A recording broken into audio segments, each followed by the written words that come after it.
All right, y'all, we're back for the next one. We're going to be planting our next wave in our Perpetual Autoflower grow. Unfortunately, things didn't go quite as planned our first round. Seems to be some bad juju going on around here. Not just here in my garden, but the universe seems to be putting out. If I remember correctly, I don't think any of our seeds from that first run, from that last video that I made, any of those seeds ended up popping. I don't know why. Very strange, but we started over again. Unfortunately for our BGG Odin Sons, I wasn't doing something right. I don't give them long enough to kind of cook in that can to get that seed to pop. I'm just very impatient. Again, with my travels, I go away, then I have to leave them in there too long. So I just don't really, I don't let them sit in there too long to really get them to crack. I probably should. My seeds would probably pop a little bit easier if I was to do them the way that they're supposed to be in there with the heating mat, but I don't. So it is what it is. I soak them in there, and then they're going inside those peat pucks. But when I went in and I looked for them, they were just gone. I do have pretty active living soil. This soil has been around for quite some time. And again, as you guys know, I just cut the plant down. We don't pull the root ball up. I don't fluff the soil up in any kind of way. It's cover crop, and then we're ripping and going to the next one. All the biology in there, the soil mites probably just got a hold of it. Unfortunately, when they're that young, they are susceptible to things. The Odin Sons, I did 2 rounds of that. Unfortunately, I don't know how old the seeds are, and again, I probably could get a little crafty with it and get them to crack. Unfortunately, they didn't make it, so they will be sitting out this round. But we did plant the same ones, the Ashberry and the Jack Frost, and they did come up. What I normally do is I put these seeds after I've soaked them into peat pucks, and then from peat pucks right into here. I tried to get smart and held back from putting them inside my planters just yet, my earth boxes. I kept them in the little peat pucks, and I put them in this. I'm not sure if this is where I got myself, and we may be seeing what we're seeing now because of this. But what I did was I soaked them in the can, and then nothing else, because I'm done ordering, okay? Put them into here in our peat pucks. This is just a humidity dome. You put the puck in there, you put some water in there, close her up, put her off to the side. That's it. I left them in there a little bit too long, and when I came back to them, the tap roots on almost all of them had gone through and was hitting the bottom. Now, I know they say that with autoflowers that taproot is the most important thing, right? Once you hit that, once you disturb the roots, different things are going to happen. It's going to want to go into flower a little sooner. It's going to, it's going to say, hey, we're at our capacity of what the vessel that we're in, so we're going to start to go towards our end of our life. Hence why they say you can stunt autoflowers with transplanting, smaller pots, you get smaller thing. I believe that what happened is the taproot hit there, and then once I was taking this from there, it may have just slowed them down a little bit. Unfortunately, we're at day, I think it was 12 or 13, and they're not impressive. I do want to give them some time. Again, we've got our little bonsai stuff, so I've got that flower that'll be coming up first. They are looking beautiful. 2 that are in the earth boxes, the Ashberry and the Jack Frost, I believe I did fuck them up. The taproot, getting that damage doesn't come till a little bit later once they start having the true leaves. Can those taproots be damaged with just the cotyledons and just those first little itty bitty leaves they come out? Again, I didn't leave them in there long, but it was long enough where that peat puck is only about that big. That taproot shot right out, and it was hitting the plastic in the bottom. So we're going to start some new plants, but we'll get to that after this. We're going to kind of take a cruise around. I'll show you. I did plant some cover crop and some of this other stuff. I had my times a little mixed up. I wanted to realize that if I wanted to start in a couple weeks, that I should started, I should have got that cover crop going. Things did not go as planned, but that's one of the things that I think I like about autoflowers. It can be a pain in the ass. Don't get me wrong.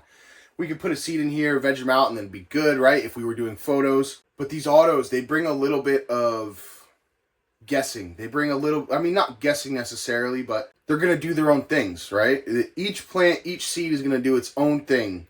It's going to be your job to interpret it and then make those moves and pivot to whatever it is that you've got to do. And either you're going to do it or you're not. And you're either going to get stunty little plants like this, you're going to get ones that don't want to come up, or you're going to get ones that are going to come up and then they're going to grow for a little bit and then they're going to die on you. Sometimes that's in your control, sometimes it's not.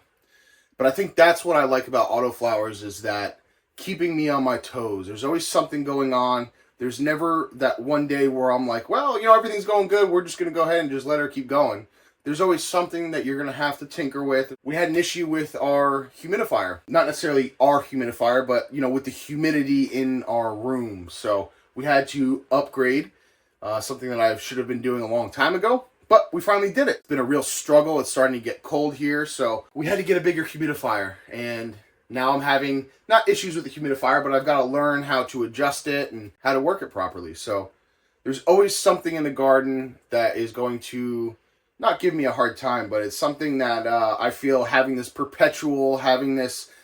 plants at different stages, you have to kind of meet at a broad level, and you've got to figure out what that level is, what that happy medium for kind of all the plants. So you're not either fucking yourself with a full grown plant. What did you just say? In flower that you're rotting out because you're trying to keep the humidity up for a seedling. There's ways to get around it, right? There's all these different tools that we can use, and the more you do it, you kind of learn. Hence why we're adding things, taking things away, and why we still have rounds like this that don't go well. There's always going to be something to learn, and you're never going to learn it all, and I think that that's what I love about these things, is they're always keeping you on your toes. So enough of my rambling. Let's check out these stunted plants, and let's go check out the bonsais that are looking really good, and they make me happy. All right. So here is our earth boxes. We have this first one over here is our Jack Frost. Again, this is at day 10 or 11, 13, somewhere around there. I have come through and will trying to keep down on a lot of our cover crop that's growing beautifully. If only I was growing cover crop as my main crop. We'd be happy. I can grow the fuck out of some cover crop. But we're not doing that, so it is what it is. Next one we've got here is our ashberry. Again, same day. I think something got a hold of this at some point, or it just grew funky. Could be because of the VPD being way out of whack. There was a good, I'd say, about a week where my humidity was down to about 30s. So it was not happy. And of course, I was still able to keep the heat up. So we had the heat around 80, and the humidity was down to 30. So it is what it is. We've only got those two going. That was where we had the Odin Sons. It's going to be held off for a little bit. We are going to start some new seeds today. Obviously, you can see that we've got the cover crop planted in here. I was wanting to get this going just so it didn't dry up too much. But we got it going, and I'm just trying to manage this cover crop at this point, keeping it watered. My idea with planting the cover crop too is having this plant material in here. While it's not much, surely it's adding something to my humidity, right? We've got that plant material, it's transpiring. I'm putting water into it, so then the medium is staying wet, so that's helping raise my humidity in the room. So that's some of my other things that, you know, you may not think of when you're trying to raise your humidity, but if you have bottles of water that are in here, surely it may not raise much, but it's going to be a little bit. And when your humidity is at 30, I'm sure anything will help. We've got that going. We've got these two just kind of hanging out. I've ran out of cover crop. I was only able to cover crop this stuff. For anybody that has been keeping up with me over on Discord or Instagram, that box is the one that had the mystery 91 grapefruit. Wasn't sure what it was. I didn't like it too much. Something didn't look right about it, so I wanted to pull it. I would have loved to have watched it go. The problem is I didn't know what it was. And I can't say, and I wasn't, for me to start judging it by the way it looks and then not knowing, I didn't care much for it. So I just wanted to get rid of it. And once we plant those seeds and we know which plant's coming from what, then we can start judging these plants and start figuring them out. But yeah, she was growing for a little bit. It was a mystery one that just popped up and just came right through that earth box cover and started going. So we let it grow for a little bit. It was the same size as that. It didn't look any funkier than those. Don't get me wrong. I wasn't saying that it looked like a dog, piece of dog shit that was, crawling out of that box, but I wasn't happy with it. I'm not happy with those either, but I'm going to give those a shot. Those two we can kind of just push off to the side. If I don't see much out of anything once we plant our new seeds, then those ones will get pulled. I am quick to pull plants. I don't care. We've got stuff to move on to. We've got things to do.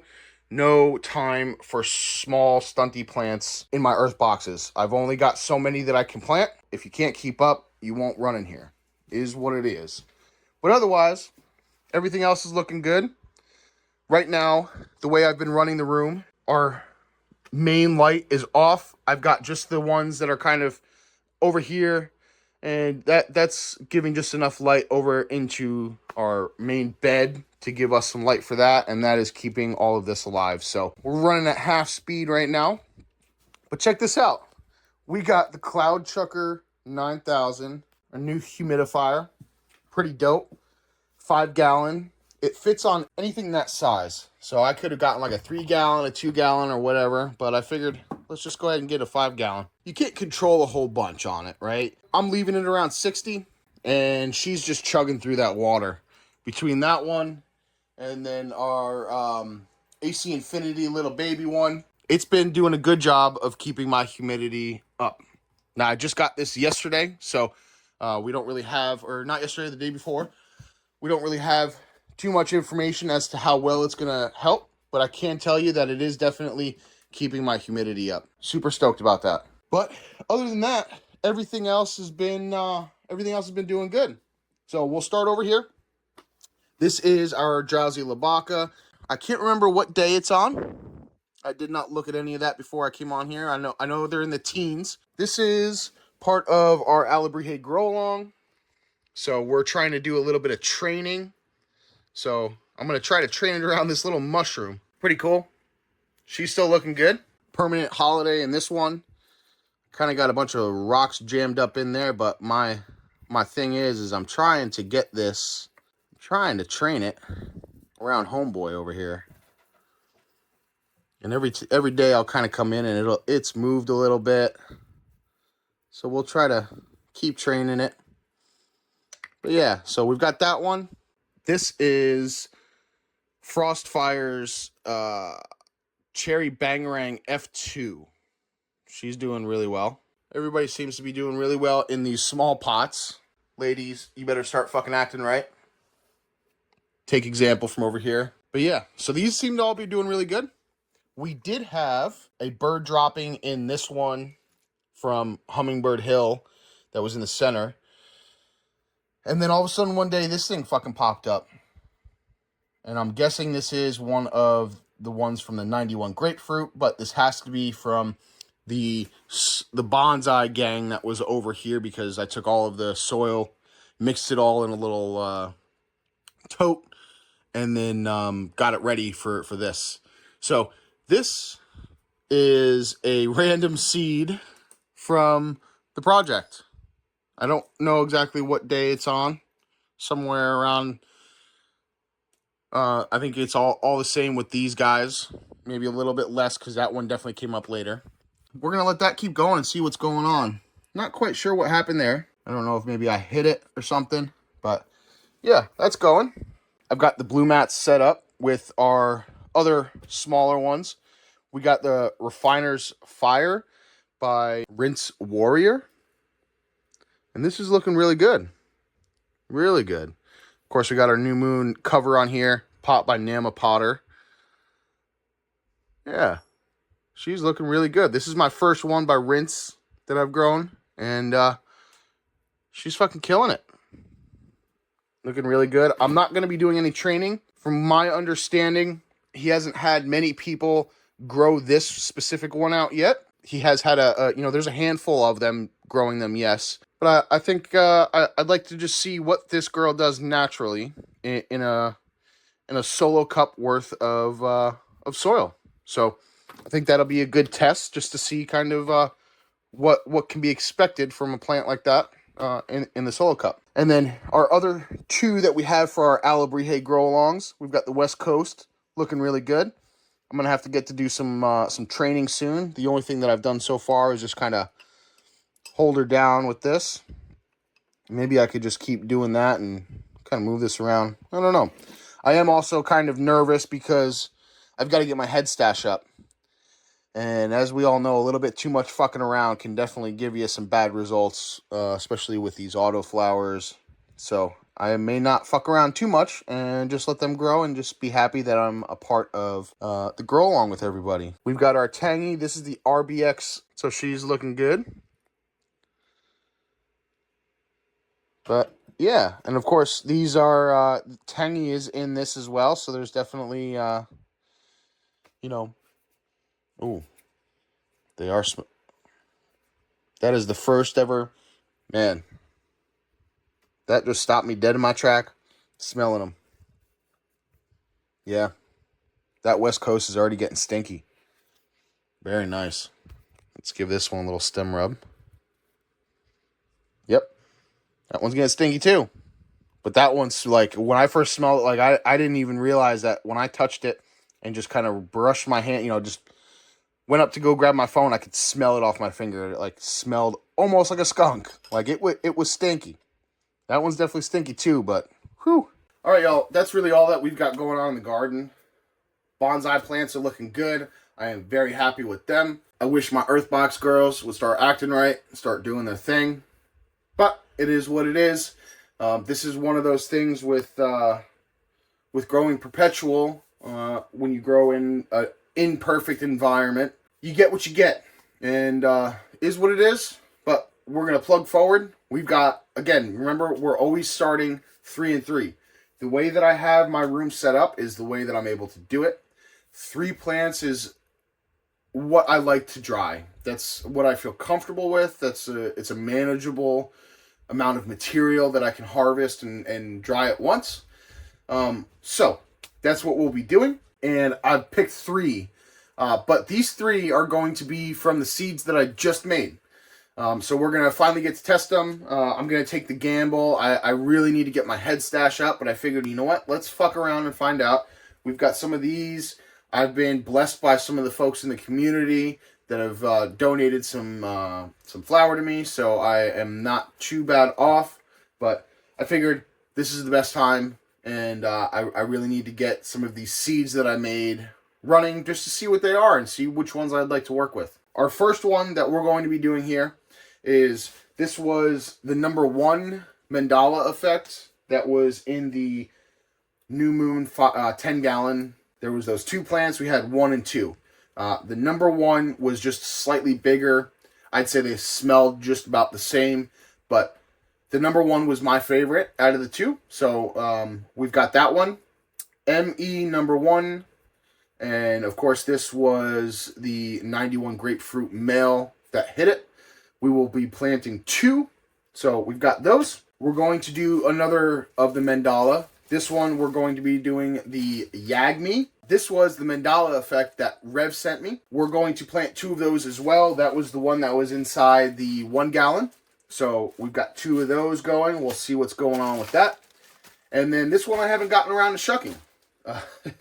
This one is all the plant material, all of the seeds inside a turkey bag that I've had sitting inside my closet. This is the last plant that I have to shuck. And let me tell you guys, if you think trimming your plants for flower is bad, get a plant that you've just grown for 90 days.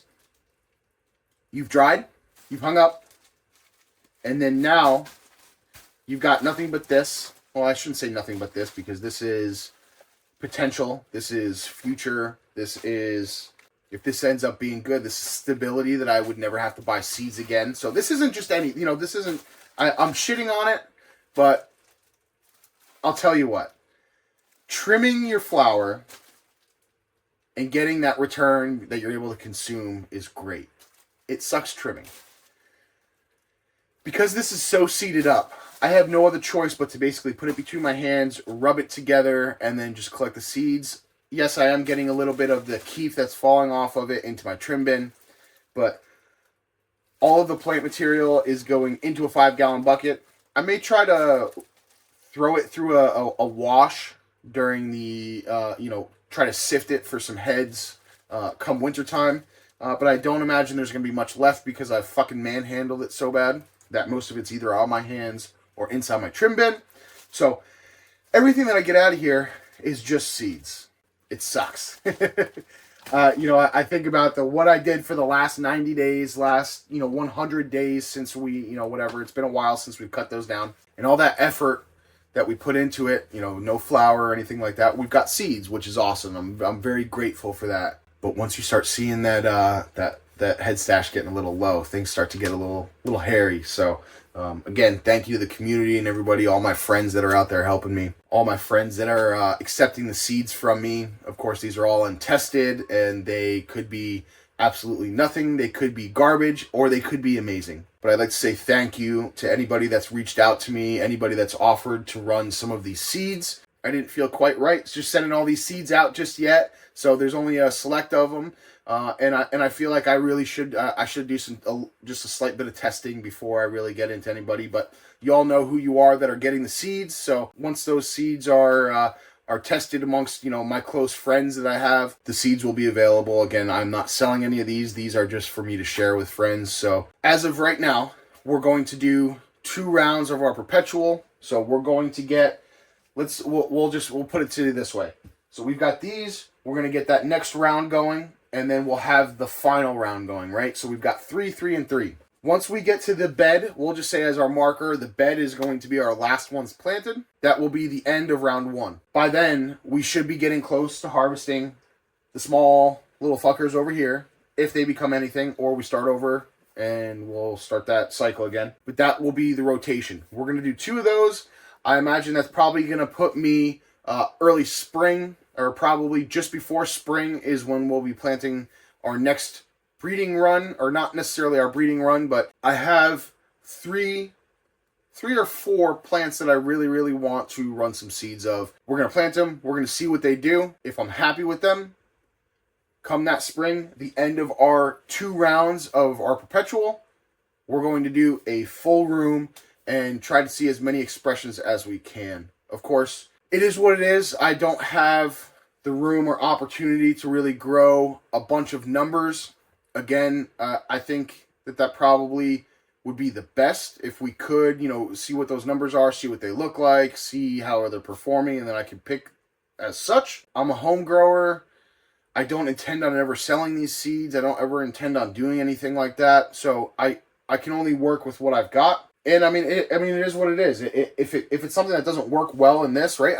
Sure, I could figure out what works well with running a bunch of numbers, but this is how I grow. I would have to dramatically change the way it's going. My plant count would be through the roof. This is the only way that I know how to do it. This is the only way that I can do it, that feasibly can do it. So we run in smaller numbers, and we just try. I may try to get a little tent and maybe do some solo cups so I can see some of them. But, there's a lot of them, that's all the seeds that I've got in here. And while, who knows, maybe they're not worth anything. There's plenty for me to run and plenty for me to hand out to my friends. And I think as long as your intentions are when you say, hey, these are untested seeds, and everybody that hangs around me knows what these are and where they've come from, where they were, how I did it. I'm not trying to be, on the sly or do anything like that. I'm not charging anybody for shipping. It's not how it is. It's just, if I can share it out with people, we'll do it. Grow it. They come out like shit. I'm sorry that I wasted your time, but I think we all kind of know they have potential or they don't. We don't know. So I'm very excited for these next 6 months or so. It's going to be really cool to see these seeds starting to grow and starting to see, with all this work that I've documented on here, that I've put myself out on the limb, showing something that I have no idea what it's about. I don't think I've ever come off as that. Hopefully not. This is literally just me documenting what I'm doing, what I think you could do. If you wanted to make seeds, people make it. We are in a community that doesn't need to be gatekept. And making seeds, while it may take talent to do it properly and do it right and get good results and to be able to sell them, I think if you want to make seeds and you want to fuck around and you want to share with your friends, I say fucking do it. You're not hurting anybody. Some may argue it may muddle up the you know, if you're trying to sell seeds or you're trying to, you know, do this or that, it may muddle up the genetic pool. Who knows? I don't know. But I don't think we're doing anything wrong. So making seeds, sharing with friends, and having a good time is what it's all about. I'm going to leave it at that. Otherwise, I will continue to ramble on. Thank you guys. I appreciate you. We'll see you next time.